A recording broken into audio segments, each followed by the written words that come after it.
Hello दोस्तों, welcome to transition classes. तो friends, आशा રાખું છું તમે બધા મજામાં છો, મસ્ત છો।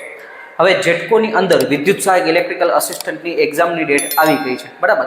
જનરલી આમ તમે ગણતરી કરો કે 18 થી 19 દિવસ જેવો તમારી પાસે સમય છે। 5 એપ્રિલના રોજ તમારી એક્ઝામ છે, બરાબર। 5 એપ્રિલ 2026 રવિવારના દિવસે તમારી એક્ઝામ લેવાની છે, બરાબર। હવે ખાસ મહત્વની વસ્તુ કે એ લોકોએ અત્યારે આપણી જે જેટકોની કરિયરની વેબસાઇટ છે એની અંદર તમારો સિલેબસ પણ ડિટેલ સિલેબસ એ લોકોએ અત્યારે આપેલું છે। તો એના વિશે આપણે ચર્ચા કરીએ કે ભાઈ 1 બાય 1 છેલ્લા 20 દિવસની અંદર તમારે શું સિલેબસમાં ધ્યાન દેવાનું છે, બરાબર, અને કઈ રીતના તમારે તૈયારી કરતું જવાનું છે, બરાબર। તો એ તમારે ખાસ સિલેબસના જે ટોપિક છે એ પ્રમાણે તમારે આગળ વધવાનું છે। જનરલી આની પહેલાં મેં વિડીયો બનાવેલો હતો, બરાબર, અને ઓલમોસ્ટ એક્ઝામની અંદર તો હંમેશા એવું હોય છે કે ભાઈ તમારી 100 માર્કની લેખિત પરીક્ષા છે, એટલે એનો મતલબ કે એમસીક્યુ પદ્ધતિથી તમારે 100 માર્ક 100 એમસીક્યુ હશે, બરાબર। હવે એમાંથી તમારે પાસે નેગેટિવ માર્કિંગ તો હોતું નથી, એટલે એ સૌથી મહત્વની વસ્તુ, એટલે 100 એ 100 તમારે ટીક કરવાના થશે। હવે એની અંદર જનરલી આપણા તો કે બેઝિક ઇલેક્ટ્રિકલ મશીન એટલે કે ઇલેક્ટ્રિકલ મશીન આવી ગયું, પછી પાવર સિસ્ટમ એટલે પાવર જનરેશન, ટ્રાન્સમિશન ને ડિસ્ટ્રીબ્યુશન આવી જાય, બરાબર। પછી મેજરમેન્ટ એની અંદર આવી જાય, મેજરમેન્ટ પછી થોડુંક બેઝિક ઇલેક્ટ્રોનિક્સ આવે, પછી સિમ્બોલ છે, ફૂલ ફોર્મ છે, બરાબર, અને વાયરિંગ છે એમાંથી ક્વેશ્ચન આવતા હોય છે, અર્થિંગ છે એમાંથી ક્વેશ્ચન આવતા હોય છે। તો એ બધું તમારે તૈયાર કરવાનું હોય છે, બરાબર। એટલે આ મેઇન ટોપિક છે, સૌથી મહત્વની વસ્તુ। હવે આપણે જોતા જઈએ કે ભાઈ સિલેબસ કઈ રીતના છે, સિલેબસ આપણને શું કઈ છે એ પ્રમાણે આપણે આગળ ચર્ચા કરીએ, બરાબર, જેથી તમને આઈડિયા આવે કે ભાઈ સિલેબસ પ્રમાણે હવે આપણે શું શું જોવાનું છે, જે ટોપિક આપેલા છે એ પ્રમાણે। તો તમે જોઈ શકતા હશો કે બાજુમાં જાય એ ટોપિક નંબર 1 અત્યારે તમને આપેલો છે, બરાબર। આ જે પીડીએફ છે એ જેટકોની વેબસાઇટ ઉપરથી પણ તમે મેળવી શકો છો। એ ઉપરાંત આપણા ટ્રાન્ઝિયન્ટ ક્લાસીસના બધા જ વોટ્સઅપ ગ્રુપ અને ટેલિગ્રામ ગ્રુપની અંદર મોકલી દીધેલી છે, ત્યાંથી પણ તમે ટેલિગ્રામ ગ્રુપમાંથી પણ તમે મેળવી શકો છો, બરાબર। કોઈ પણ એક આપણા વોટ્સઅપ ગ્રુપ ટેલિગ્રામ ગ્રુપની અંદર તમે જોડાઈ જાજો, લિંક ડિસ્ક્રિપ્શનમાં આપેલી છે, એટલે પરીક્ષાલક્ષી કંઈ પણ માહિતી, વિડીયો, આઈએમપી વિડીયો જે કંઈ પણ બધું તમને મળતું રહે, બરાબર। હવે સૌથી મહત્વની વસ્તુ, તમને સૌથી પહેલા નંબરનો ટોપિક દેખાતો હશે ઇલેક્ટ્રિકલ થિયરી, બરાબર। હવે જો ઇલેક્ટ્રિશિયન થિયરી આવું લખેલું છે, ઇલેક્ટ્રિશિયન થિયરી। હવે એની અંદર સૌથી પહેલા તમે જો ઓક્યુપેશનલ સેફ્ટી અને હેલ્થ, આ જે છે સિલેબસ તમને ઇંગ્લિશની અંદર આપેલું છે, બરાબર। ઓક્યુપેશનલ અને સેફ્ટી અને હેલ્થ એટલે બેઝિક વસ્તુ છે। તો કે ભાઈ આપણે જે કામ કરીએ છીએ, ઇલેક્ટ્રિશિયનનું કામ છે, ઇલેક્ટ્રિકલ કે વાયરમેન જે કંઈ પણ આપણે વાત કરીએ, તો એના માટેનું આપણી જે સેફ્ટીના રૂલ શું છે, સેફ્ટી શું છે, એ આપણે જોવાનું છે અને હેલ્થ વિશે જોવાનું છે, બરાબર। બીજા નંબરનો ટોપિક કીધેલો છે કંડક્ટર અને સેમિકન્ડક્ટર। તો બેઝિક ઇલેક્ટ્રિકલનો ટોપિક છે કંડક્ટર, સેમિકન્ડક્ટર, ઇન્સ્યુલેટર એટલે વાહક, અવાહક અને અર્ધવાહક, બરાબર। એના પછીનો ટોપિક તમે જોશો તો ઇન્સ્યુલેટર અને ઇલેક્ટ્રિકલ કેબલ, બરાબર। તો કે ઇન્સ્યુલેટર આવી ગયું, ઇલેક્ટ્રિકલ કેબલ આવી ગયું, એટલે એ આપણે અવાહક આવી ગયું, અને ઇલેક્ટ્રિકલ કેબલ, બરાબર। ટાઈપ્સ ઓફ ઇલેક્ટ્રિકલ કેબલ કયો કેબલ છે, એમાં મેન એની જે રચનામાંથી ક્વેશ્ચન પૂછાતા હોય છે, બરાબર। સિમ્બસ, CIMBS, કોર, ઇન્સ્યુલેશન, બરાબર, પછી મેટાલિક શીટ, બેડિંગ, આર્મરિંગ ને એ બધું, ઓકે। તો એ પ્રમાણે એમાંથી તમને કયા કયા પ્રકારનો કેબલ કયા વોલ્ટેજ રેટિંગ માટે ઉપયોગમાં આવે છે એ બધું તમને એમાંથી પૂછાઈ શકે છે। એના પછી તમે જુઓ તો કે ભાઈ ટૂલ્સ ફોર ઇલેક્ટ્રિશિયન, તો કે ભાઈ ઇલેક્ટ્રિશિયન માટે કયા કયા પ્રકારના ટૂલ્સનો આપણે ઉપયોગ કરીએ છીએ, બરાબર। જેમ કે ભાઈ બેઝિક વસ્તુ છે તો કે પ્લાયર છે, બરાબર, ત્યાર પછી આપણે ડિસમિસ છે, ટેસ્ટર છે, ટેસ્ટ લેમ્પ છે, મલ્ટીમીટર છે, ક્લિપ ઓન મીટર છે। તો આવા કયા કયા આપણે ટૂલ્સનો ઉપયોગ કરીએ છીએ તો એ આપણે જોવાનું છે। સોલ્ડરિંગ આયરન છે, સોલ્ડર છે, બરાબર। એના પછી તમે જુઓ તો કે ભાઈ સોલ્ડરિંગ અને ડીસી થિયરી, બરાબર। એટલે સોલ્ડરિંગ મેં તમને હમણાં કીધું સોલ્ડરિંગ, અને એના પછી ડીસી થિયરી, એટલે ડીસી ની અંદર તો બધું બેઝિક આવી જાય, ઓકે। એના પછી તમે જો બેઝિક ઇલેક્ટ્રિસિટી આવું તમને ટોપિક આપેલો છે। બેઝિક ઇલેક્ટ્રિસિટીનો મતલબ તમારે છે ને એટમથી શરૂઆત થાય, એટલે કે પરમાણુથી તમારે એટલે ઇલેક્ટ્રોન, પ્રોટોન અને ન્યુટ્રોન આ ત્રણ વિશે નોલેજ હોવું જોઈએ, એના ચાર્જ વિશે નોલેજ હોવું જોઈએ, બરાબર। એના પછી તમારે કરંટ છે, પછી વોલ્ટેજ છે, વર્ક, પાવર, એનર્જી છે, ઓહમનો નિયમ છે, બરાબર, પછી કેસીએલ છે, કેવીએલ છે, બેઝિક ઇલેક્ટ્રિસિટીની રજિસ્ટર છે, resistor series parallel, resistor, resistivity, conductance, conductivity આવું નોલેજ તમને હોવું જોઈએ, બરાબર। ત્યાર પછીનો ટોપિક તમને આપેલો છે ઇલેક્ટ્રિકલ એસેસરીઝ, બરાબર। બેઝિક ઇલેક્ટ્રિસિટી પછી ઇલેક્ટ્રિકલ એસેસરીઝ, તો કે ભાઈ કઈ એસેસરીઝ ઇલેક્ટ્રિકલની અંદર આવતી હોય છે એના વિશે આપણે નોલેજ હોવું જોઈએ। પછી ઇલેક્ટ્રોકેમિકલ ઇફેક્ટ અને કેમિકલ સેલ, એટલે બેઝિક વસ્તુ આમ જોવા જાય તો ઇલેક્ટ્રોકેમિકલ સેલ એટલે બેટરી વિશે વાત કરી, તો બેટરીમાંથી ક્વેશ્ચન આવી શકે છે, સેલનું સિરીઝ પેરેલલ કોમ્બિનેશન આવી શકે છે, એમાંથી ક્વેશ્ચન તમને પૂછાઈ શકે છે, બરાબર। પછી મેગ્નેટિઝમ અને ઇલેક્ટ્રોમેગ્નેટિઝમ, બરાબર, એટલે એનો મતલબ કે ભાઈ આપણું આખું આમ જોવા જાય તો બેઝિક ઇલેક્ટ્રિકલનો પાર્ટ થયો મેગ્નેટિક સર્કિટ, બરાબર, ઇલેક્ટ્રિક સર્કિટ, એવી રીતના મેગ્નેટિક સર્કિટ, તો એની અંદર મેગ્નેટોમોટિવ ફોર્સ, ફ્લક્સ છે, રિલક્ટન્સ છે, પરમિયાબિલિટી છે, પરમિયન્સ છે, એ બેઝિક નોલેજ તમને એનું હોવું જોઈએ। એના એકમમાંથી ક્વેશ્ચન પૂછાઈ જાય કે ભાઈ મેગ્નેટોમોટિવ ફોર્સનો એકમ શું છે, બરાબર. ત્યાર પછી રિલક્ટન્સનો એકમ શું છે, તો આવા ક્વેશ્ચન તમને પૂછાઈ શકે છે. બરાબર.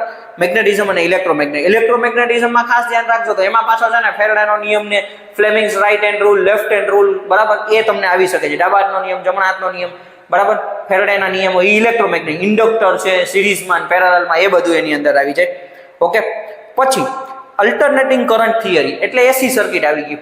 હવે જો એસી સર્કિટમાં તો કે ભાઈ આપણે ઓલી સાયકલની વ્યાખ્યા આવે, ફ્રીક્વન્સી એટલે આવૃત્તિની વ્યાખ્યા આવે, ટાઈમ પિરિયડની વ્યાખ્યા આવે, instantaneous value, peak value, maximum, બરાબર. ત્યાર પછી આપણે તમે જો આરએમએસ વેલ્યુ, એવરેજ વેલ્યુ, આ બધાય તમને એનાથી ક્વેશ્ચન પૂછાઈ શકે છે.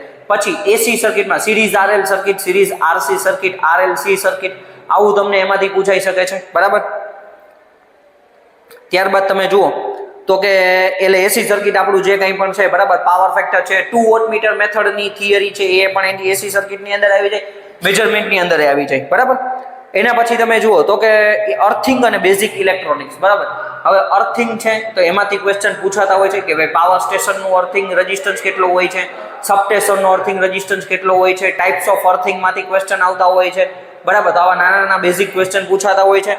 એ ઉપરાંત બેઝિક ઇલેક્ટ્રોનિક્સ, તો બેઝિક ઇલેક્ટ્રોનિક્સમાં તમે જુઓ તો કે P type, N type semiconductor, diode, transistor, એના સિમ્બોલ, એસસીઆર નો સિમ્બોલ, બરાબર, એવા ક્વેશ્ચન તમને આવતા હોય છે. મોસ્ફેટ છે, એસસીઆર છે, બરાબર, સિમ્બોલમાંથી ક્વેશ્ચન પૂછી શકે અથવા એના કોઈ પણ કન્સ્ટ્રક્શનમાંથી તમને ક્વેશ્ચન પૂછી શકે છે. બરાબર. એટલે એ થઈ ગયું. એના પછી તમે જુઓ તો કે ભાઈ તમારી પાસે છે ડિજિટલ ઇલેક્ટ્રોનિક્સ અને ઇલેક્ટ્રિકલ વાયરિંગ. ઇલેક્ટ્રિકલ વાયરિંગ એક આખો ટોપિક થઈ ગયો. બરાબર. કયા કયા પ્રકારના વાયરનો ઉપયોગ થાય છે, કયા કયા પ્રકારના વાયરિંગ છે, બરાબર, એની અંદર કયા કયા પ્રકારના ટૂલ્સ ઉપયોગ કરીએ છીએ, એના આઈ રૂલ્સ શું છે, બિલ્ડિંગ કોડ માટેના આપણા, બરાબર, તો એ રૂલ્સ ને એ બધું આપણે જોવાનું થાય. ડિજિટલ ઇલેક્ટ્રોનિક્સ ની અંદરથી તમને ક્વેશ્ચન આવી શકે છે, તો એનો બેઝિક વસ્તુ છે ગેટમાંથી ક્વેશ્ચન આવી શકે, AND gate, OR gate, NOR gate, એ બધા ક્વેશ્ચન. બરાબર. એના પછી તમે જુઓ તો કે ટ્રાન્સફોર્મર અને ઇલેક્ટ્રિકલ મેઝરિંગ ઇન્સ્ટ્રુમેન્ટ. બરાબર. હવે ટ્રાન્સફોર્મર આવી ગયું. ટ્રાન્સફોર્મર આપણને ખબર છે સિંગલ ફેઝ ટ્રાન્સફોર્મર, 3 ફેઝ, તો એની અંદર એનું બેઝિક સિદ્ધાંત, કન્સ્ટ્રક્શન, બરાબર, એનું વર્કિંગ. ત્યાર પછી તમે જુઓ તો કે ભાઈ એનું આપણે ઓપન સર્કિટ, શોર્ટ સર્કિટ એટલે ટેસ્ટિંગ આવી જાય, ટ્રાન્સફોર્મરનું ઈએમએફ ઇક્વેશન આવી જાય, એના દાખલા આવી જાય, બરાબર, કેવી એના દાખલા આવી જાય. તો એવું બધું તમારે તૈયાર કરવાનું થાય. ત્યાર પછી તમે જોઈ શકો છો ઇલેક્ટ્રિકલ મેઝરિંગ ઇન્સ્ટ્રુમેન્ટમાં તો કે ભાઈ આપણા મૂવિંગ આયરન પ્રકારના, પરમેનન્ટ મેગ્નેટ પ્રકારના, એટલે એ આખું મેજરમેન્ટ જેવું થાય. 2 વોટમીટર મેથડની થિયરી આની અંદર મેજરમેન્ટમાં આવી જાય. બરાબર. મેઝરિંગ ઇન્સ્ટ્રુમેન્ટ કીધું એટલે સીટી આવી જાય, પીટી આવી જાય, કરંટ ટ્રાન્સફોર્મર, પોટેન્શિયલ ટ્રાન્સફોર્મર. પછી 3 ફેઝ ઇન્ડક્શન મોટર, તો એમાંય સેમ વસ્તુ, આખું 3 ફેઝ ઇન્ડક્શન મોટર આપણે તૈયાર કરી લેવાનું થશે. બરાબર. પછી તમને કીધું છે સિંગલ ફેઝ ઇન્ડક્શન મોટર. બરાબર. 3 phase induction motor, single phase construction, working, એના પ્રકારો, એમાંથી એના જે એની અંદર જે લોસ થાય છે એ લોસ, એના નાના નાના, જેમ કે 3 ફેઝ ઇન્ડક્શનમાં તો સ્લીપમાંથી દાખલા તમને પૂછાઈ શકે છે. બરાબર. તો એ સ્લીપના દાખલા ને એવું બધું આપણે બેઝિક તૈયાર કરી લેવાનું થશે. એના પછી તમે જુઓ ઇલ્યુમિનેશન અને ઇન્ડસ્ટ્રીયલ વાયરિંગ. બરાબર. તો કે ઇલ્યુમિનેશન છે તો બેઝિક વસ્તુ, એટલે ઇલ્યુમિનેશન એટલે આપણે એમ જો બેઝિક વસ્તુ દીપ્તિ, તીવ્રતા કહેવામાં આવે છે. બરાબર. તો એ કે ભાઈ આપણે એની અંદર પ્રકાશ, બરાબર, તો એને જે લખતા છે એક ઇન્વર્સ સ્ક્વેર લો આવે છે. બરાબર. કોસાઇન, કોસનો ઘન, કોજિયાનો ઘન, એવું બોલવામાં આવે. બરાબર. એટલે કોસનો ઘનનો રૂલ આવે છે, 2 નિયમ આવે છે. પછી કયા કયા પ્રકારના લેમ્પ આવે છે, એ લેમ્પની અવધિ શું હોય છે, એની એફિશિયન્સી શું હોય છે, એવા ક્વેશ્ચન પૂછાતા હોય છે. બરાબર. ઇન્ડસ્ટ્રીયલ વાયરિંગ એ આની અંદર આવી જાય છે. પછી હાઉસ વાયરિંગના લેઆઉટ. બરાબર. તો એમાં આપણને આઈડિયા છે હાઉસ વાયરિંગમાં એક સિંગલ લેમ્પ કઈ રીતના વર્ક કરે છે, એક સિંગલ લેમ્પ 2 જગ્યાએથી કઈ રીતના, એટલે ઓલું આપણે દાદર વાયરિંગ કહેવામાં આવે છે. પછી ગોડાઉન વાયરિંગ છે, હોસ્ટેલ વાયરિંગ છે. બરાબર. તો એવું બધું પણ તમારે તૈયાર કરવાનું થશે. એના પછી તમે જુઓ તો કે ભાઈ હાઉસ વાયરિંગ આવી ગયું. ઇલેક્ટ્રિકલ ઇન્સ્ટ્રુમેન્ટ, જો પાછું ઇન્સ્ટ્રુમેન્ટ આવ્યું. બરાબર. તો બેઝિક આપણે મેઝરમેન્ટ છે કે કયા કયા પ્રકારના મેઝરમેન્ટ ઇન્સ્ટ્રુમેન્ટનું મેં તમને કીધું ભાઈ, મૂવિંગ આયરન છે, ઇન્ડક્શન પ્રકારના મીટર છે. બરાબર. ત્યાર પછી પરમેનન્ટ મેગ્નેટ છે, તો એ બધું આપણે તૈયાર કરવાનું થાય. પછી હવે તમે જો electrical power generation, basic only. Electrical power જનરેશનની અંદર thermal power station, nuclear power station, hydro power station, solar આવી જાય, વિન્ડ આવી જાય. બરાબર. એના પછી તમે જો ઇલેક્ટ્રિકલ પાવર ટ્રાન્સમિશન, તો ટ્રાન્સમિશનની અંદર આપણે બધાને આઈડિયા છે તો કે સ્ટ્રિંગ એફિશિયન્સી, પછી આપણે કંડક્ટર, પોલ, ઇન્સ્યુલેટર, આ 3 મેઇન વસ્તુ છે. સ્ટ્રિંગ એફિશિયન્સી, સેગ, એમાંથી ક્વેશ્ચન આવી શકે છે. બરાબર. પછી અંડરગ્રાઉન્ડ કેબલ અને પાવર ડિસ્ટ્રીબ્યુશન. અંડરગ્રાઉન્ડ કેબલ છે, કયા કયા પ્રકારના કેબલ હોય છે એ બધું, અને પાવર ડિસ્ટ્રીબ્યુશન. તો આ તમારું છે ને પહેલો નંબરનો ટોપિક થયો ઇલેક્ટ્રિકલ થિયરી. આમ જોવા જાય તો 3 થી 4 મેઇન વિષય આની અંદર આવી ગયા. એમ 4 થી વધારે મેં તમને પહેલા કીધું હતું. Basic electrical, machine. બરાબર. મશીનની અંદર જુઓ તો આપણે ટ્રાન્સફોર્મર આવી જાય, single phase induction motor, synchronous motor, alternator, આ બધું કવર થઈ જાય. બરાબર. એના પછી તમે જુઓ તો બેઝિક ઇલેક્ટ્રિકલ મશીન, પાવર સિસ્ટમમાં જનરેશન, ટ્રાન્સમિશન, ડિસ્ટ્રીબ્યુશન, બરાબર. ત્યાર પછી તમે જુઓ મેજરમેન્ટ આવી ગયું, બરાબર. મેજરમેન્ટ કયો કે ઇન્સ્ટ્રુમેન્ટ કયો, એ બધું એક જ વસ્તુ છે. એ ઉપરાંત તમે આમ જોવા જઈએ તો ડિજિટલ ઇલેક્ટ્રોનિક્સ આવી ગયું, બેઝિક ઇલેક્ટ્રોનિક્સ આવી ગયું, જે સૌથી પહેલા મેં તમને સમજાવ્યું એ બધા ટોપિક અહીંયા કવર થાય છે, બરાબર. હવે એના પછી જો બીજા નંબરનો ટોપિક તમને આપેલો છે, બરાબર. બીજા નંબરના ટોપિકમાં તમે જુઓ તો કે ભાઈ એન્જિનિયરિંગ ડ્રોઈંગ તમને કીધેલું છે, એન્જિનિયરિંગ ડ્રોઈંગ. હવે એટલે એનો મતલબ એવો છે કે ડ્રોઈંગમાંથી ક્વેશ્ચન આવી શકે છે. પહેલો ટોપિક તમને એન્જિનિયરિંગ ડ્રોઈંગ એમણે આપી દીધું છે, બરાબર. બીજા નંબરનો ટોપિક તમે જુઓ તો કે ડ્રોઈંગ ઇન્સ્ટ્રુમેન્ટ, કયા પ્રકારના ડ્રોઈંગ ઇન્સ્ટ્રુમેન્ટ વપરાય છે એ. પછી ઇલેક્ટ્રિકલ વાયરિંગ અને અર્થિંગ, તો કે એનું એન્જિનિયરિંગ, ઇલેક્ટ્રિકલ વાયરિંગ ને અર્થિંગનું ડ્રોઈંગ. પછી ટ્રાન્સફોર્મર ને ઇલ્યુમિનેશન, બરાબર. એના પછી તમે જો ઇલેક્ટ્રિકલ કંટ્રોલિંગ કોમ્પોનેન્ટ, તો કે ઇલેક્ટ્રિકલ કંટ્રોલિંગ કોમ્પોનેન્ટમાં બેઝિક કીધેલું છે. તો કંટ્રોલિંગ કોમ્પોનેન્ટની અંદર શું આવી જશે, તો કે ભાઈ આપણે બેઝિક વસ્તુ છે, તો કે ભાઈ જો ઇલેક્ટ્રિકલ છે તો એમાં કંટ્રોલિંગ કોમ્પોનેન્ટ આવશે, બરાબર. તો કે ભાઈ કઈ રીતના આપણે રેગ્યુલેટર ને અલગ અલગ ઇન્ડક્ટર ને રજિસ્ટર ને એવું બધું, બરાબર. બાકી ઇલેક્ટ્રોનિક્સ હોય તો એમાં આપણે એસસીઆર ને ડાયોડ ને એ બધું આવી જાય, ઓકે. પછી ડોમેસ્ટિક એટલે એના રિલેટેડ એના ડ્રોઈંગ હોઈ શકે ને એમાંથી આપણે કઈ ક્વેશ્ચન આવી શકે છે, બરાબર. પછી ડોમેસ્ટિક ઇલેક્ટ્રિકલ એપ્લાયન્સીસ, તો કે ભાઈ આપણા જે ઘરના ઇલેક્ટ્રિકલ, તો કે એમાં આયરન આવી જાય, ઓવન આવી જાય, ફ્રીજ આવી જાય, એસી આવી જાય, બરાબર. એ બધા ડોમેસ્ટિક ઇલેક્ટ્રિકલ એપ્લાયન્સીસ છે. પછી આ સીલિંગ ફેન આવી જાય, બરાબર. ઇલેક્ટ્રિકલ પાવર ટ્રાન્સમિશન બેઝિક પાછું, એટલે એના ડ્રોઈંગમાંથી કઈ ક્વેશ્ચન આવી શકે છે. ઓલો સિંગલ લાઇન ડાયાગ્રામ છે. પછી પાવર ડિસ્ટ્રીબ્યુશન, બરાબર, તો એમાંથી એક ક્વેશ્ચન આવી શકે છે. સ્પીડ કંટ્રોલ અને મેન્ટેનન્સ ઓફ એપ્લાયન્સીસ, બરાબર, તો કે ભાઈ આપણા કોઈ પણ મોટરને જે છે તો એનું સ્પીડ કંટ્રોલ કેવી રીતના થશે અને આપણા જે કંઈ પણ ઇક્વિપમેન્ટ છે એનું મેન્ટેનન્સ કેવી રીતના કરીએ છીએ, ઓકે. એટલે આ બીજા નંબરનો ટોપિક કવર થયો. ત્રીજા નંબરના ટોપિકમાં તમે જો એમ્પ્લોયેબિલિટી સ્કિલ કીધેલી છે, બરાબર. ત્રીજા નંબરનો ટોપિક એમ્પ્લોયેબિલિટી સ્કિલ. હવે એમાં તમે જો સૌથી પહેલા ઇંગ્લિશ લિટરેસી, તો હવે ઇંગ્લિશ તમને આની અંદર મે બી કદાચ પૂછી શકે. ઇન્ફોર્મેશન ટેકનોલોજી લિટરેસી એટલે ઇન્ફોર્મેશન ટેકનોલોજી આઈટી વિશે થોડુંક નોલેજ હોવું જોઈએ. કોમ્યુનિકેશન સ્કિલ, બરાબર, કોમ્યુનિકેશન સ્કિલ. પછી પ્રોડક્ટિવિટી, ઓક્યુપેશનલ સેફ્ટી, હેલ્થ અને એન્વાયરમેન્ટ એજ્યુકેશન અને લેબર વેલફેર લેજિસ્લેશન અને ક્વોલિટી ટૂલ્સ. હવે અહીંયા તમે જો એમ્પ્લોયેબિલિટી સ્કિલનું આપણે થોડું ઘણું તમને આઈડિયા હશે જ, બરાબર. તો એ બેઝિક વસ્તુ એમાંથી તમારે તૈયાર કરવાની થાય. મેઇન વસ્તુ કોમ્યુનિકેશન સ્કિલ ને એ બધું કયા પ્રકારના કોમ્યુનિકેશન હોય છે એવા ક્વેશ્ચન આવી શકે છે. હેલ્થ એન્વાયરમેન્ટમાંથી તમને ક્વેશ્ચન આવી શકે છે, બરાબર. ત્યાર પછી તમે જુઓ તો કે આઈટી એટલે એનો મતલબ કોમ્પ્યુટરના પણ ક્વેશ્ચન આવી શકે છે. ઇન્ફોર્મેશન ટેકનોલોજીની વાત કરી છે તો, બરાબર. હવે એના પછી તમે જુઓ ચોથા નંબરનો ટોપિક, તો કે જે તમારા માટે નવો છે, workshop calculation science. Workshop calculation અને સાયન્સ. એમાં તમે જો યુનિટ, ફ્રેક્શન અને સ્ક્વેર રૂટ, એટલે એનો મતલબ એવો છે કે વર્ગમૂળ, બરાબર. પછી અપૂર્ણાંક, એમાંથી ક્વેશ્ચન આવી શકે છે. નંબર સિસ્ટમ છે એમાંથી ક્વેશ્ચન આવી શકે છે. પછી રેશિયો અને પ્રપોર્શન એટલે ગુણોત્તર પ્રમાણ કહેવામાં આવે છે, બરાબર.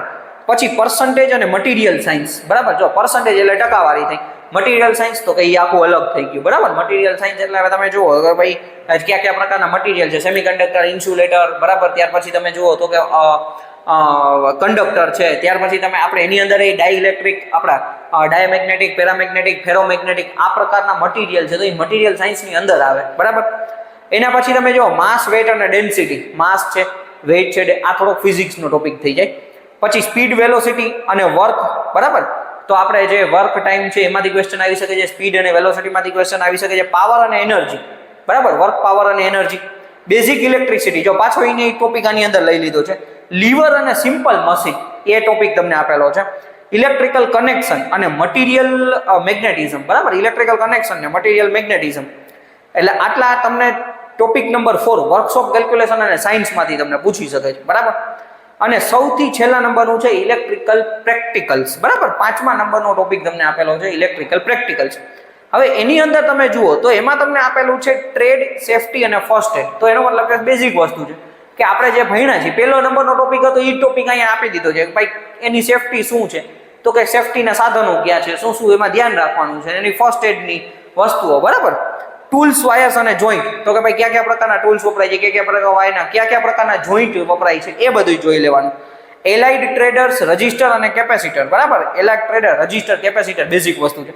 પછી અલ્ટરનેટિંગ કરંટ સર્કિટ, બરાબર. એમાંથી કાંઈ પ્રેક્ટિકલમાંથી પૂછી શકે છે. એસી સેલ, બેટરી, મેગ્નેટિક ફિલ્ડમાંથી પૂછી શકે છે. અર્થિંગ અને સેમિકન્ડક્ટર ડાયોડ, બરાબર. તો અર્થિંગ એક અલગ થઈ ગયું, સેમિકન્ડક્ટર ડાયોડ એક અલગ વસ્તુ થઈ ગઈ, બરાબર. પછી ઇલેક્ટ્રિકલ મેઝરિંગ ઇન્સ્ટ્રુમેન્ટમાંથી ક્વેશ્ચન આવી શકે છે. કયા પ્રકારનું મીટર છે, કયા સિદ્ધાંત ઉપર કાર્ય કરે છે. ટ્રાન્સફોર્મર ડાયરેક્ટ અને ટ્રાન્સફોર્મર અને ડીસી કરંટ મશીન, બરાબર, ડીસી મશીન. એટલે એ ટોપિક આ પ્રેક્ટિકલ વસ્તુ છે કે ભાઈ ઇલેક્ટ્રિકલ પ્રેક્ટિકલમાંથી આવી શકે છે, બરાબર. પછી પણ ટ્રાન્સફોર્મર આપણે આગળ જોઈ લીધું. હવે ઇલેક્ટ્રિકલ વાયરિંગ, પછી ટ્રાન્ઝિસ્ટર, તે પછી તમે જુઓ ઇન્ડસ્ટ્રીયલ વાયરિંગ, બરાબર, ઇલેક્ટ્રિકલ કંટ્રોલિંગ કોમ્પોનેન્ટ, તો પાછા અહીં નહીં જાય એવું પ્રેક્ટિકલની અંદર. પછી વાયરિંગ રિલેટેડ પ્રેક્ટિકલ એપ્લાયન્સીસ, પછી ડોમેસ્ટિક ઇલેક્ટ્રિકલ એપ્લાયન્સીસમાંથી પ્રેક્ટિકલમાંથી કોઈ ક્વેશ્ચન આવી શકે છે, ઇલેક્ટ્રિકલ પાવર જનરેશન, ડિસ્ટ્રીબ્યુશન, બરાબર. પછી જેટકો સ્વિચયાર્ડ અને આઉટડોર ઇક્વિપમેન્ટ, ક્યાં ક્યાં આઉટડોર ઇક્વિપમેન્ટ હોય છે, જેટકોમાં સ્વિચયાર્ડમાં ક્યાં ક્યાં ઇક્વિપમેન્ટ હોય છે. પછી GETCO control room, indoor equipment include control અને relay panels, 11 kV VCB, vacuum circuit breaker panel, battery અને ચાર્જર, આમાંથી તમને ક્વેશ્ચન આવી શકે છે. અને જેટકો ટ્રાન્સમિશન લાઇન, બરાબર, એમાંથી તમને ક્વેશ્ચન પૂછાઈ શકે છે. એટલે આ તમારો સિલેબસ થયો. ટોટલ 5 ટોપિક એ લોકોએ આપેલા છે, બરાબર. હવે આટલું તમારે જોવાનું છે, આટલું તમારે છેલ્લા 20 દિવસની અંદર તૈયારી કરવાની છે. આશા રાખું છું કે પહેલાથી તમે તૈયારી કરતા હશો, બરાબર. પણ અત્યારે તમારે થોડો ઘણો ફેરફાર કરવાનો છે. પણ હું તમને કહું એ પ્રમાણે તમારે ખાસ ધ્યાન દેવાનું છે. સૌથી મહત્વની વસ્તુ તમારે શું કરવાનું છે, સૌથી પહેલું કામ, તમે અત્યારે તૈયારીમાં બીજી કાંઈ ચિંતા નથી કરવાની કે આવો સિલેબસ છે, આવી રીતના છે. કારણ કે જે પ્રોબ્લેમ છે, બરાબર, નવો સિલેબસ આવ્યો હોય તો બધા વિદ્યાર્થી મિત્ર માટે સરખો છે, હોશિયાર હોય કે ભાઈ કોઈ પણ પ્રકારનો વિદ્યાર્થી મિત્ર હોય. હવે સૌથી પહેલા નંબરની વસ્તુ તો કે ભાઈ તમારે, મેં તમને કીધું એ પ્રમાણે, બેઝિક ઇલેક્ટ્રિકલ, બરાબર, બેઝિક ઇલેક્ટ્રિકલ આ વિષય તૈયાર કરવાનો છે, બરાબર. બેઝિક ઇલેક્ટ્રિકલ આપણને આવડતો હોવો જોઈએ. એટમ પરમાણુથી શરૂઆત કરવાની છે. Current, voltage, power, work power, energy છે, બરાબર. ઈએમએફ શું કામ કરે છે, ઈએમએફમાં ફેરફાર શું છે, વોલ્ટેજ શું છે, બરાબર. આવું બેઝિક આપણને આવડતું હોવું જોઈએ. બધાના એકમો તૈયાર કરવાના છે, બરાબર. KCL, KVL, પછી register series parallel, capacitor series parallel, inductor series parallel, બરાબર. રજિસ્ટરને અસર કરતા પરિબળો, આ બધું બેઝિક જે છે એ આવે. એ બેઝિક ઇલેક્ટ્રિકલ સબ્જેક્ટ જેટલો આ સારામાં સારો હશે ને એટલા બધા બીજા વિષય તૈયાર આપણને ઇઝીલી પડશે, બરાબર. એના પછી તમે જુઓ તો બીજા નંબરની અંદર તમારી આવી જશે ઇલેક્ટ્રિકલ મશીન, ઇલેક્ટ્રિકલ મશીન્સ, બરાબર. તો એમાં તમારે શું કરવાનું છે, તો કે ભાઈ ઇલેક્ટ્રિકલ મશીનની અંદર transformer, induction motor, synchronous motor, ભલે આમાં કદાચ સિંક્રોનસ મોટર ન કીધું તો પૂછી શકે છે, બરાબર. એટલે સૌથી વધારે priority transformer single phase, 3 phase આખું આપણે તૈયાર હોવું જોઈએ. Induction motor single phase, 3 phase full આવડતું હોવું જોઈએ, બરાબર. તો મોસ્ટ એમ્પી વસ્તુ છે ઇલેક્ટ્રિકલ મશીનની અંદર, બરાબર. પછી આપણે DC machine, DC generator motor પણ આવડતું હોવું જોઈએ. એવું નહીં કે ભાઈ નથી આવડતું, બરાબર. ગમે ત્યાંથી ક્વેશ્ચન પૂછી લઈ તમે, પછી ન્યાય એમના કહી શકો સિલેબસમાં નથી આપ્યું, ઓકે. ઇલેક્ટ્રિકલ મશીન બીજો વિષય. ત્રીજો વિષય તો કે ભાઈ આપણું પાવર સિસ્ટમ. તો એની અંદર તમે જુઓ તો કે ભાઈ જનરેશન આવી ગયું, જનરેશન, પછી ટ્રાન્સમિશન, પછી ડિસ્ટ્રીબ્યુશન, બરાબર. જનરેશન, ટ્રાન્સમિશન, ડિસ્ટ્રીબ્યુશન આટલું તમારે તૈયાર કરવાનું થશે. એની પછી તમે જુઓ તો કે ભાઈ મેઝરમેન્ટ, બરાબર. મેઝરમેન્ટ જેને આપણે ઇન્સ્ટ્રુમેન્ટ કહીએ છીએ,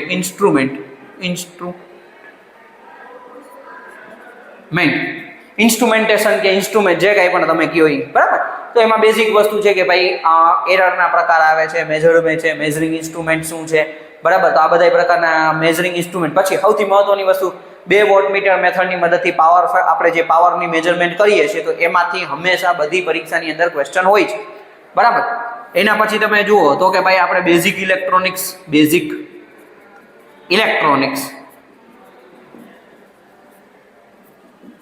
અને ડિજિટલ ઇલેક્ટ્રોનિક્સ બે આના ભેરું જ આવી જાય, બરાબર. બેઝિક ઇલેક્ટ્રોનિક્સ, ડિજિટલ ઇલેક્ટ્રોનિક્સ છે, આ તૈયાર કરવાનું થશે. 6થા નંબરનું ભાઈ ખાસ ધ્યાન દેજો, વાયરિંગ અને અર્થિંગ, બે ફેરું કહી દઉં છું, બરાબર. વાયરિંગ અને અર્થિંગ, ઓકે. કયા પ્રકારના વાયર છે, કયા પ્રકારનું વાયરિંગ ઉપયોગ કરીએ છીએ, એની અંદર કયા પ્રકારની આપણે એસેસરીઝનો ઉપયોગ કરીએ છીએ, એના નિયમ શું છે, આઈ રૂલ શું છે, બરાબર. એવા ક્વેશ્ચન તમને પૂછાતા હોય છે. અર્થિંગ છે તો અર્થિંગ રેઝિસ્ટન્સમાંથી ક્વેશ્ચન પૂછાતો હોય છે. 7મા નંબરની અંદર તમે જુઓ તો કે હવે સૌથી મહત્વની વસ્તુ તો કે સિમ્બોલ, બરાબર. વાયરિંગના સિમ્બોલ અલગ પ્રકારના, જેમ કે તમને કીધું, બરાબર, પ્રેક્ટિકલમાંથી. તો તમને ટ્રાન્સફોર્મરમાં આપણે કન્ઝર્વેટર ટેન્ક છે તો એમાં તમને એરો કરીને બતાડી દઈએ કે આ શેનો સિમ્બોલ છે, બરાબર. ઇન્સ્યુલેટર પર પૂછી લઈએ કે આ કયા પ્રકારનું ઇન્સ્યુલેટર છે, તો એ સિમ્બોલની અંદર જ આવી જાય, બરાબર. પછી 8મા નંબરની અંદર તમારે ફૂલ ફોર્મ તૈયાર કરવાના છે, ફૂલ ફોર્મ, બરાબર. તો BIS નું ફૂલ ફોર્મ શું છે, બરાબર. SCR નું ફૂલ ફોર્મ શું છે, તો આવા બધા જે MCB, ELCB આ બધાના ફૂલ ફોર્મ શું છે એવા તમને પૂછી લેતા હોય છે. તો આ બધા ફૂલ ફોર્મ ગણતરી કરો તો 50 થી 60 જેવા થાય. એક વખત તૈયાર કરી લ્યો તો તમને 1 થી 2 માર્ક અપાવી શકે છે. બરાબર. એટલે ફૂલ ફોર્મ છે, વાયરિંગ છે, અર્થિંગ છે, બેઝિક ઇલેક્ટ્રોનિક્સ છે, મેઝરમેન્ટ છે, પાવર સિસ્ટમ, બરાબર, generation power system, basic electrical અને મશીન. ટોટલ આટલું તમારે મેઇન વસ્તુ છે કે ભાઈ જે ટોપિકો છે જે મેં તમને ફિક્સ કરી દીધા. હવે એમાં પ્રેક્ટિકલમાંથી એક ક્વેશ્ચન આવી શકે છે, બરાબર, સિમ્બોલમાંથી. પછી તમે જુઓ તો તમારે જે નવું એડ થયું છે એ આપણે તમે જુઓ તો ભાઈ થોડુંક મેથ્સ, બરાબર, મેથ્સ થોડુંક એડ થયું છે જે ઓલું વચમાં આવ્યું. એમ્પ્લોયેબિલિટી સ્કિલ છે તો એ તમારે તૈયાર કરવાનું થાય. બરાબર. હવે સૌથી મહત્વની વસ્તુ તો કે ભાઈ વાંચવું ક્યાંથી, કઈ રીતના, તો કે ભાઈ આપણને ખબર છે કે ભાઈ આકાશ પબ્લિકેશનની બુક આપણે વાંચવાની છે. આકાશ પબ્લિકેશન, બરાબર, આકાશ પબ્લિકેશનની બુક તમારે તૈયાર કરવાની છે. એની અંદર MCQ પ્રેક્ટિસ માટે તમારે ખાસ ધ્યાન દેવાનું છે. આકાશ પબ્લિકેશનની બુક જોવાની છે, એના MCQ પ્રેક્ટિસ કરવાના છે. બીજા નંબરનું તો કે ભાઈ ટેસ્ટ માટે તો કે આપણી ટ્રાન્ઝિયન્ટ ક્લાસીસ, બરાબર, એની એપ્લિકેશન છે. ન ડાઉનલોડ કરી હોય તો ડિસ્ક્રિપ્શનમાં લિંક આપેલી છે, એની અંદરથી ડાઉનલોડ કરીને ફ્રી સેક્શનમાં જાશો તો ટેસ્ટ તમને મળી જશે. એ ટેસ્ટ તમે આપવાનું ચાલુ કરી દો. બરાબર. હજી 20 દિવસ છે તો સારી એવી ટેસ્ટ આપણી એની અંદર મૂકી દઈશ. એટલે ટ્રાન્ઝિયન્ટ ક્લાસીસ એપ્લિકેશનની અંદર ખાસ ટેસ્ટ આપો એટલે તમને ટેસ્ટની પ્રેક્ટિસ થઈ ગઈ. આકાશ પબ્લિકેશનની MCQની બુક પ્રેક્ટિસ કરો. બરાબર. એના પછી ખાસ યાદ રાખો તો કે ભાઈ યુટ્યુબની અંદર ભાઈ મિશન જેટકો કરીને મેં 10-12 વિડીયો મૂક્યા છે. એ 10-12 વિડીયો તમે જોઈ નાખો, ફ્રીમાં છે. બરાબર. તો એ ફ્રીની અંદરના વિડીયો તમે જોઈ નાખો, આરામથી તમને ઘણું બધું સમજાઈ જશે, તમને મજા આવશે. તમે વિડીયો 1 લેક્ચર 2 લેક્ચર જોશો ને તમને આપોઆપ બધી ખબર પડી જશે. બરાબર. તો મિશન જેટકો ખાલી લખશો ને એટલે આખી સિરીઝ આવી જશે. બરાબર. 12-13 વિડીયો છે. પછી જૂના પેપર તો જૂના પેપર એટલે એનો મતલબ કે ભાઈ DG VCL, MG VCL, PG VCL, UG VCL, GETCO, બરાબર, જેટલા પણ જૂના પેપર મેં આપણે શું કહેવાય કે ભાઈ તમને સોલ્વ કરાવેલા છે એ બધા પેપર તમે જોઈ લ્યો. બરાબર. જૂના પેપર સોલ્વ કરો એટલે તમને આઈડિયા આવશે કે ભાઈ કેવા ક્વેશ્ચન પૂછાયેલા છે, હવે કેવા પૂછાઈ શકે છે. બરાબર. તો એટલો તમને બેનિફિટ થશે. આ તૈયારી કરવાની છેલ્લા 20 દિવસની અંદર. હજી તો હું તો તમને એ જ કહું છું કે ભાઈ સૌથી વધારે ટેસ્ટ આપો. એને એવું નથી કે ભાઈ ટ્રાન્સલેટર, બીજા ઘણા બધા એવા બધા અત્યારે છે કે ભાઈ જે લોકો ટેસ્ટો આપતા હોય છે, પ્રોવાઈડ કરે તો બધાને આપણે ભાઈ જ્યાં છે મિલે વહાં છે જ્ઞાન બટોર લેને કા. તો એનો મતલબ કે ભાઈ ટ્રાન્ઝિયન્ટ ક્લાસીસ બીજી જ્યાંથી આપણને ટેસ્ટ મળતી હોય ત્યાંથી ટેસ્ટ બધી લઈ લેવાય. બરાબર. એનો મતલબ એવો છે મેક્સિમમ આપણે 5-7 હજાર MCQ ટૂંક સમયની અંદર ટેસ્ટ તરીકે આપી દઈએ તો આપણને ઘણો બધો બેનિફિટ થઈ જાય. આપણી નજર નીચેથી MCQ વયો જવો જોઈએ તો આપણે સારામાં સારો સ્કોર કરી શકીએ. બરાબર. એટલે આકાશ પબ્લિકેશનની બુક MCQ વાંચવાના છે. ટેસ્ટ આપવા માટે ટ્રાન્ઝિયન્ટ ક્લાસીસ એપ્લિકેશન અથવા તમે કોઈ બીજી એપ્લિકેશન વાપરો તો એ કંઈ વાંધો નથી. મૂળ મહત્વ તમારું સિલેક્શન થવું છે. બરાબર. અહીંયા એવું નથી કે ભાઈ તમે મારી જ એપ્લિકેશન વાપરો, તમારું સિલેક્શન ઇમ્પોર્ટન્ટ છે. યુટ્યુબમાં મિશન જેટકો તમે યુઝ કરી શકો છો. બરાબર. વિડીયો છે, મફતમાં છે, તમે જોઈ શકો છો. 12-13 વિડીયો છે, જોશો મજા આવશે, તમને ફાયદો થશે. કેટલાય બધા લોકો એ વિડીયો જોઈને નોકરીએ લાગી ગયા છે. કાંઈ કોર્સ ન, હા એ મહેનત કરતા જ, એવું નથી કે તો ખાલી વિડીયોથી જ નોકરીએ લાગ્યા છે. એને મહેનત કરેલી હશે ભૂતકાળની અંદર. બરાબર. પણ એ જોઈને એને ફાયદો થયો તો એને મને કીધું સાહેબ મેં તમારા વિડીયો જોયા હતા, મારું સિલેક્શન થયું છે. એ કમેન્ટમાં લખેલું હશે. બરાબર. જૂના પેપરનું સોલ્યુશન બરાબર કરાવેલું છે. જૂના પેપર બધાય જોઈ નાખો, GETCO, PG, DG, UG, MG, બરાબર, બધાય જેટલા છે એ બધા. એટલે એનો મતલબ એમાંથી તમે ઓલમોસ્ટ તમે અમુક જૂના હતા એમાં આપણે 75 માર્કની પદ્ધતિ હતી, હમણાં 100 માર્ક વાળી પદ્ધતિ આવી. બરાબર. તો માનો કે તમે 7-8 પેપર તમે જોઈ લો તો તમે સમજો કે 500-700 ક્વેશ્ચન તમારા થઈ જાય. બરાબર. હવે 500-700 ક્વેશ્ચન એવા જે પરીક્ષાની અંદર પૂછાયેલા છે તો એમાંથી એ રિપીટ થતું જ હોય. બરાબર. તો એ તમે ખાસ તૈયાર કરો. આટલું તમારે તૈયારી કરવા માટે છે. બરાબર. એટલે આ પ્રમાણે તમારે છેલ્લા દિવસોની અંદર મેક્સિમમ તમે જેટલો સમય આપી શકો ને એટલો સમય તમે આની અંદર આપો. 5 તારીખે એક્ઝામ છે તો એ પ્રમાણે તમે બની શકે જોબ કરતા હો. જો તમને એલાવ કરતા હોય તો 20 દિવસ રજા લઈ લ્યો કે ભાઈ આ મારે પરીક્ષા છે, મારે આની અંદર પાસ થવું છે, તો મારે આ જીવનમાં આગળ વધવા માટે 20 દિવસ રજા આપો. બરાબર. રજા મૂકીને ઓલમોસ્ટ તમે દિવસની 12 થી 15 કલાક જેટલા સમય તમે આપી શકો એટલું બેસ્ટ છે. ઇફ જોબમાં રજા નથી મળતી તો તમે જેટલો સમય મળે એ પ્રમાણે તમે ભાઈ ફૂલ. અત્યારે કોઈના લગ્ન હોય, કોઈ ગુજરી ગયા હોય તો અત્યારે કદાચ ન જાય તો હાલ. આપણું જીવન બનાવવા માટે અહીંયા આપણે ટાઈમ આપવો જરૂરી છે. જો એક વખત લાગી ગયા પછી કંઈ ચિંતા નથી. બરાબર. એટલે આ પ્રમાણે તમારે તૈયારી કરવાની છે. પહેલા સિલેબસ જોવાનું છે. મેઇન સિલેબસથી પણ વધારે હું તમને અહીંયા જે ટોપિક લખી દીધા છે આ તૈયાર કરો. મેથ્સ માટે મારાથી જે કંઈ પણ થશે એ હું તમને મદદ કરી દઈશ. બરાબર. જેટકોમાં જે કંઈ પણ મેથ્સ ને બધું છે તો બેઝિક વસ્તુ છે તે હું તમને મદદ કરીશ, જેથી તમને આઈડિયા આવે કે ભાઈ આવા આવા ક્વેશ્ચન પૂછાય, તમને વાંધો ન આવે. બરાબર, વર્ક ટાઈમ છે ને એવા બેઝિક ક્વેશ્ચનો છે. તમે શોર્ટ્સ જૂના જોશો તો મેથ્સના શોર્ટ્સ એ બનાવેલા છે, એવાય તમને ફાયદો કરી શકે છે. બરાબર, તો બેઝિક વસ્તુ છે એ તમને જો 2-3 માર્ક અપાવી શકે તો તમે ઘણા આગળ વધી શકો છો. બરાબર, એ ઉપરાંત આપણા ટ્રાન્ઝેક્શન ક્લાસીસમાં આપણો જેટકો મિશન જેટકો કરીને કોર્સ છે, એ તમને ઈચ્છા થાય તો પરચેસ કરી શકો છો. બરાબર, બાકી અહીંથી પણ આટલું પણ તમે તૈયાર કરીને નોકરીએ લાગી શકો છો. બરાબર, ડિસ્ક્રિપ્શનમાં લિંક આપેલી છે, ત્યાંથી વોટ્સઅપ ગ્રુપમાં જોડાઈ જાજો, ટેલિગ્રામ ગ્રુપમાં જોડાઈ જાજો. એ ઉપરાંત આપણે એપ્લિકેશન ડાઉનલોડ કરી લેજો, જેથી તમે ટેસ્ટ ફ્રીમાં આપી શકો. બરાબર, આ પ્રમાણે પ્રોપર તૈયારી કરશો, 20 દિવસ મહેનત કરશો ને તો સારી જગ્યાએ પહોંચી જશો. બાકી કંઈ પણ ક્વેશ્ચન હોય તમે કમેન્ટ કરી શકો છો, મને પર્સનલમાં વોટ્સઅપમાં મેસેજ કરી શકો છો. Thank you friends.